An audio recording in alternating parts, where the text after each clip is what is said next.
Bonjour à tous, aujourd'hui je suis contente de vous retrouver pour une nouvelle vidéo, les indispensables pour...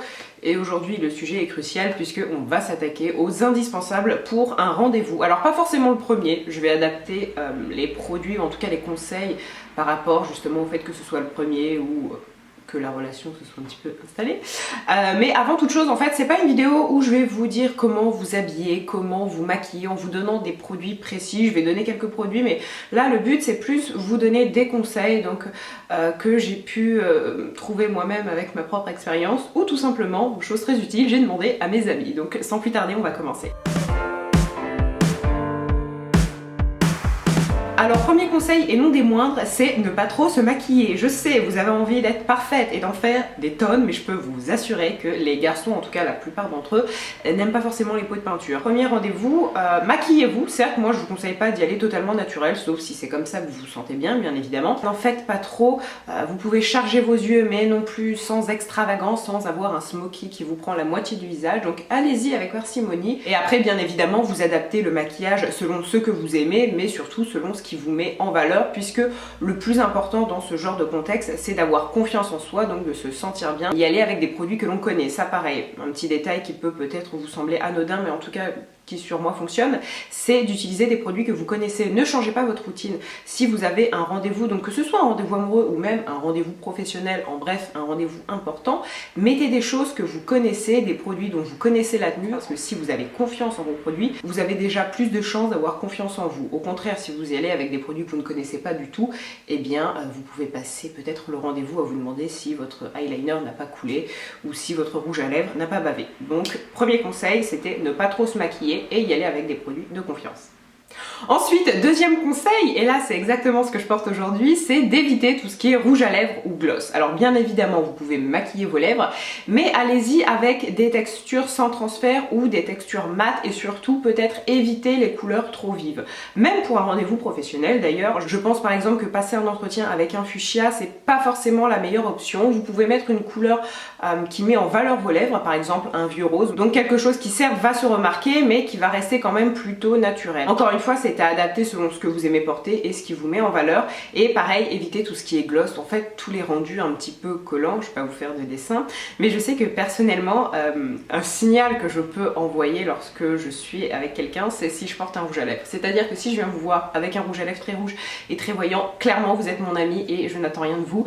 En revanche, si j'ai une couleur un petit peu plus neutre sur les lèvres, vous pouvez y aller. En tout cas, c'est quelque chose que j'ai remarqué chez quelques-unes de mes copines, dépendamment avec qui elles sortent, et bien elles ont des lèvres soit très chargées, soit au contraire des lèvres un petit peu plus discrètes et avec moins de matière.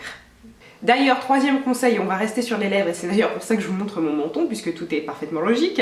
Le troisième conseil, c'est d'exfolier et d'hydrater vos lèvres. Alors un exfoliant pour les lèvres, ça c'est quelque chose que je vous conseille de faire tout le long de l'année, surtout si vous mettez des rouges à lèvres mat parce que très vite ça a tendance à assécher les lèvres et surtout les petites peaux mortes se voient beaucoup plus.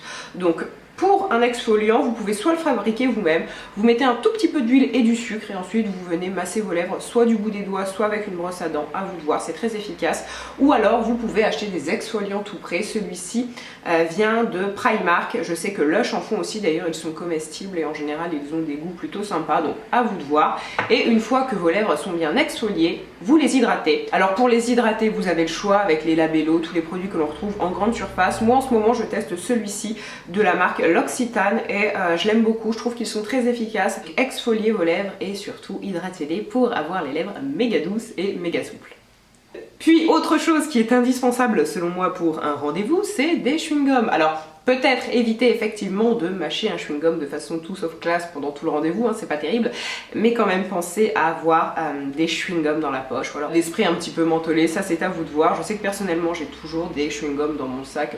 Ensuite, un autre produit qui va concerner le sourire et que je trouve plutôt pas mal, c'est un stylo qui va blanchir vos dents pour avoir un sourire éclatant et encore une fois ne pas avoir peur de sourire et de rire parce que croyez-moi, pendant un rendez-vous, si vous ne riez pas et vous ne souriez pas, clairement la personne en face de vous va penser que c'est mal barré. Et peut-être qu'il n'aura pas tort d'ailleurs, mais un stylo que j'ai testé récemment et que j'aime beaucoup, c'est le White No Touch de Signal, donc vous le retrouvez en grande surface. Et ce que j'aime beaucoup en fait, c'est que c'est un petit peu mentholé, donc déjà ça rafraîchit la laine, et surtout en fait ça a vraiment un effet blanchissant, mais c'est du maquillage, donc rien à voir avec les bandes comme Crest peut faire. Moi je sais que ce genre de bande là, je ne suis pas du tout fan parce que en général après j'ai les dents beaucoup plus sensibles et clairement en fait ça sensibilise l'émail, donc voyez ça avec votre dentiste. Ça c'est du maquillage, ça dure de 3 à 4 heures, ça dépend de plein de choses, si vous buvez, si vous mangez, mais on voit vraiment une différence, je peux vous l'assurer. Donc en fait, vous peignez vos dents, donc ça prend vraiment 20 secondes, vous passez juste une couche, vous attendez la bouche ouverte peut-être 15 secondes, directement c'est sec, et là vous avez un sourire étincelant.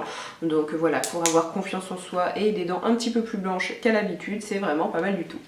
Puis un des derniers conseils, ça va concerner la tenue, et là encore une fois c'est un conseil qui pour moi coule de source, mais pensez-y quand même, c'est d'avoir une tenue confortable qui vous met en avant. C'est-à-dire que vous pouvez bien sûr acheter un nouvel habit pour l'occasion, mais quand même essayez de le porter avant pour être certaine que vous vous sentez bien dedans. Imaginons que vous achetez une robe et que vous n'êtes pas certaine de savoir si elle est trop courte ou trop longue et comment elle rend sur vous, et bien vous pouvez être mal à l'aise toute la soirée et ça peut vraiment vous gêner. En tout cas moi je suis le genre de personne, si je ne suis pas dans une tenue que j'aime, je suis clairement capable soit de ne pas aller au rendez-vous carrément, si vraiment je me sens pas bien, bon après je suis peut-être un peu névrosée, je vous l'accorde, mais j'ai vraiment besoin d'avoir, pas confiance en moi, mais dans tous les cas de me sentir bien dans ce que je porte, donc c'est assez important, et n'hésitez pas, pareil, à demander conseil à une amie. Et si c'est une vraie copine, elle vous dira si ce que vous portez vous va ou non, mais l'important c'est vraiment de se sentir bien. Donc sur ces bonnes paroles, j'en ai fini avec cette vidéo. J'espère que ces quelques conseils qui sont certes assez basiques vont vous aider, mais dans tous les cas je pense que c'est des conseils qu'on ne rappelle jamais assez et c'est un petit peu la base. Après, en ce qui concerne la tenue et le maquillage à proprement parler, vous avez plein de tutos sur YouTube, mais je pense que le plus important ce n'est pas de prendre le maquillage de X ou Y, mais surtout de faire quelque chose qui vous ressemble et quelque chose que vous appréciez et qui vous met en confiance, si je puis dire les choses comme ça. Donc cette fois-ci je vous laisse, je vous embrasse très très fort et je vous dis à très bientôt, bye.